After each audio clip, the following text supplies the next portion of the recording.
we have found a treasure. Yeah? Is that a good stick? It's not really a stick, but it's stick enough. Hi. Hi, honey mean.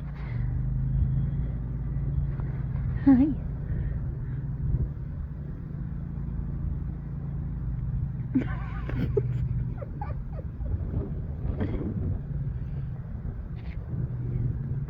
Stick.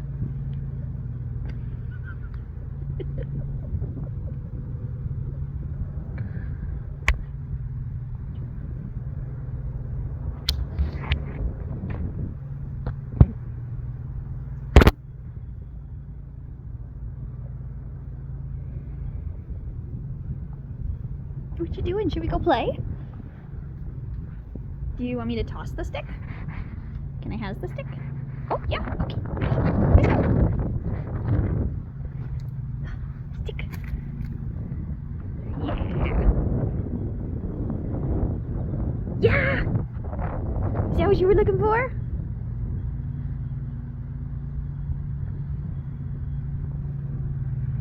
My dog's favorite activity is toss the ball or the stick once so that it becomes valuable because it moved, so we got to chase it, so we got the prey. He got to do the prey drive, but he really just wants to chew it once he gets it. Every dog's got a different preference.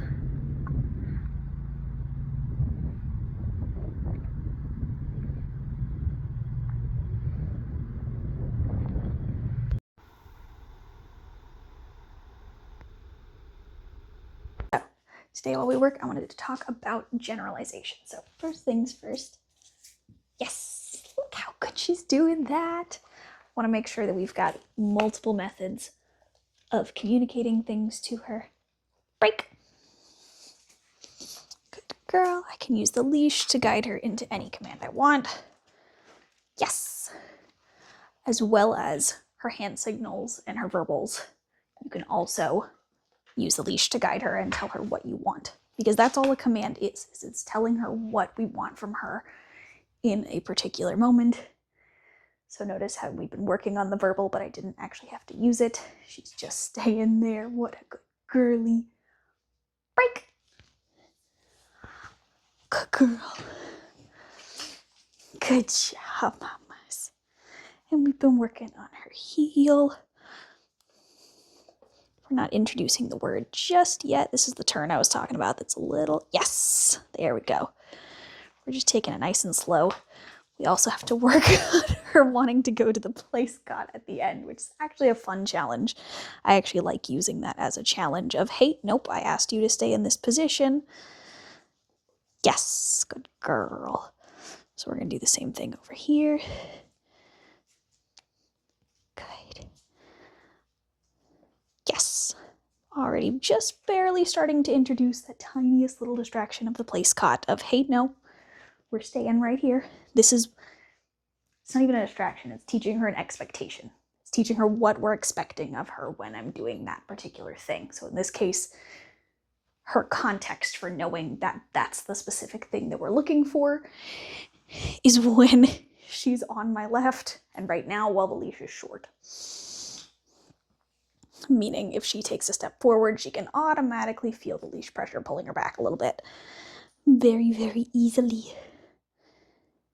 Yes, ma'am. Do we want a ball to play with? We've got toys. She hasn't been particularly interested in this one. Let's try this one too. Give her a couple different, bring her out a couple options for while we do things. You play? Yeah, good job. She like thinks about grabbing it and then she's like, no, I'll just go play with it on my own instead. Yeah. This one. You're so mellow.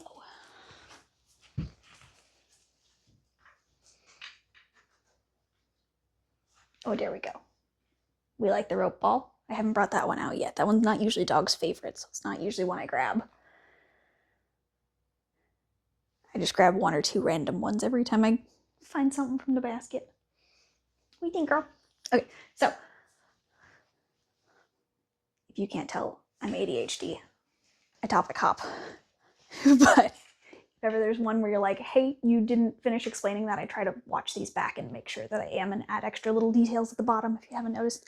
But if there's ever something that you don't get, that doesn't make sense, or I didn't fully explain it, or you want to see it again in a different way, or from a different angle or anything like that, let me know. Because those are all things that I can do. That's part of what the videos are here for, is to help you understand before even getting her hands on. And even then, there's still so much to talk about. So let's talk about generalization.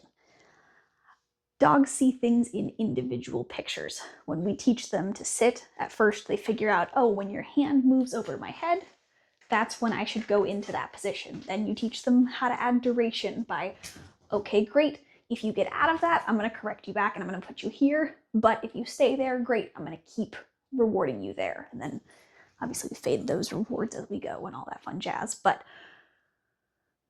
the idea is that we're teaching them different pictures. So sitting right here doesn't necessarily mean the same thing when you go over there. Same thing with like waiting in the line at the amusement park and waiting at the line at TSA mean 2 different things. You have different things that you're going to expect at the end. I don't know why that's the example my brain came up with today, but that's what you get. So, what? Okay, we're going to work on a duration command for a minute while we talk anyway, if you want to lay down anyway. So, no leash pressure. Leia, place. She's still in the learning phase, so we give her grace. We let her think and process for a second. And then we can add the leash for more communication if we need. It's a little under your paw. Let me fix that.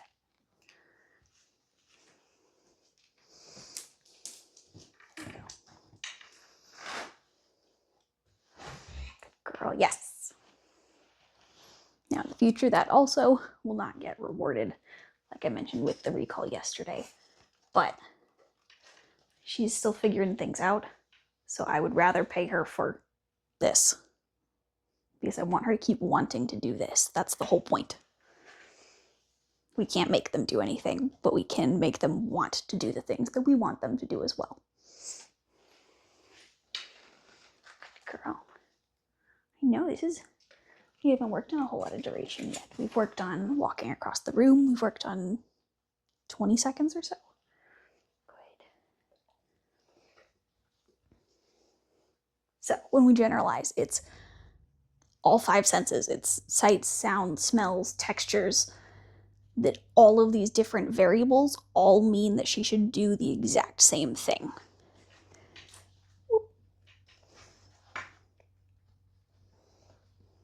So technically I should have added a correction marker there, but I didn't. I misworded.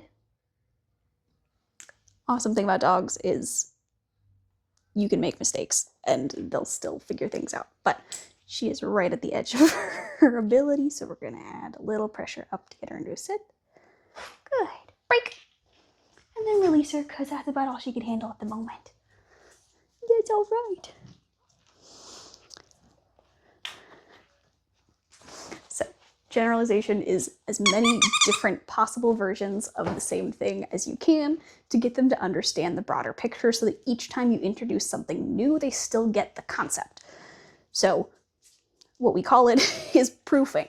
You want proof of what she can handle, whether that's me running by her, dropping something giant. One of the ones I like to use later is just smacking the chair down and things like that. Obviously she's not in the command right now because she can't handle that just yet, but I also like to see how they do with things in the first place while they're not in a command. But the goal is proof of what she can do.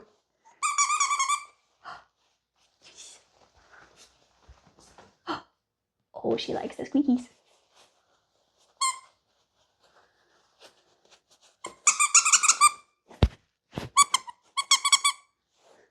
So pulling it up here reminded me there's a fun little game you can play if they're not motivated by toys. By a particular toy. This one she's had a second ago, but it's the baby bird game. You hold up your brand new toy, and you pet it, and you hold it up like a baby bird or a new bunny that you just brought into the house. And you go, no, you can't have it. No, you can't have it. They keep circling you, and you, no. Mm-mm. And then eventually you show them to them like you're showing them a baby bunny. And you go, nope, you can't have it. And you do that for a minute, 10 minutes, depends entirely on the dog. And then you give it to them and they go ballistic. It's so much fun with the dogs that it works for. Hi, you play?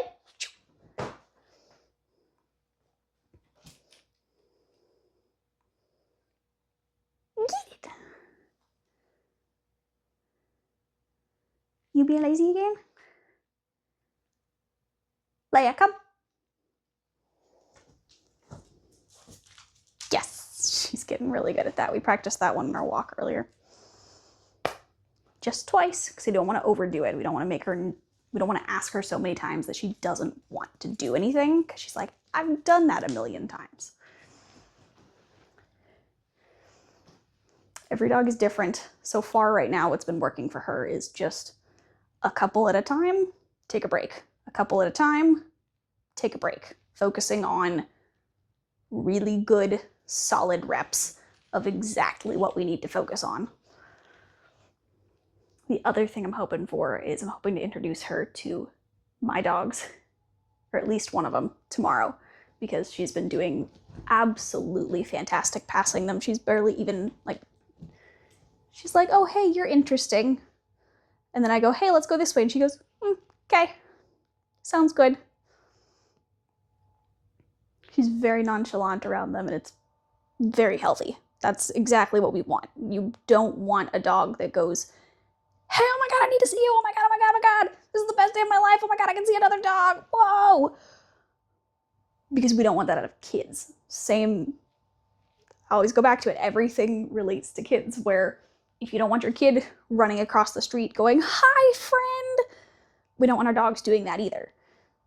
And a lot of the times we have them on leash, so they can't, but they're still participating in that mindset of, I'm going to go do that. So if you let them off leash, or if you accidentally drop the leash, they're gone. They're going across the street to go see the other dog, to go do whatever it is that we that may or may not be healthy for their well-being. Yeah, we don't want you getting hit by cars, which is good because you're perfect. She's looking at me like, why are you talking to me? I don't speak English.